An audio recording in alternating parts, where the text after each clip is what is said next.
আবার কাবা ভাঙতে এলে পাঠাওয়া বাবিল, দাও খোদা দাও আমায় আবার উমার দারাজ দিল। সুবহানাল্লাহ বলেন। পৃথিবীর সবচেয়ে ছোট পাখি, সব পাখিগুলো সামনের দিকে উড়ে, এই পাখি সামনে উড়ে, এট দ্য সেম টাইম পেছনে উড়ে। যারা আল্লাহরে খুঁজে পায় না তাদেরকে বলবেন পাখির দিকে তাকাও।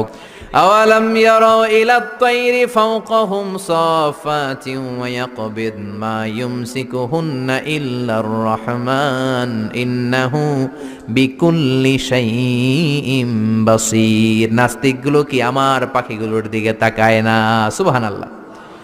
এই যে পাখিগুলো থাকে ফাওকাহুম সাফাতিন, পাখিগুলো কেমনি ডানা মেলে উড়ে বেড়ায়, আবার নামার সময় ডানা গোটায়, ডানা ঝাপটায়, কেমন করে পাখিগুলো উড়ে।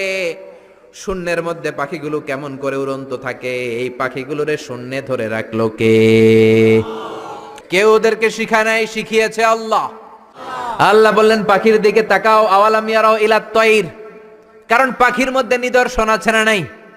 পাখি নিয়ে গবেষণা করলে পাখির রব আল্লাহরে খুঁজে পাওয়া যাবে। এজন্য কোরআনের অনেক জায়গায় আল্লাহ পাখির কথা বললেন, ওয়া আরসালা আলাইহিম তায়রান আবাবিল।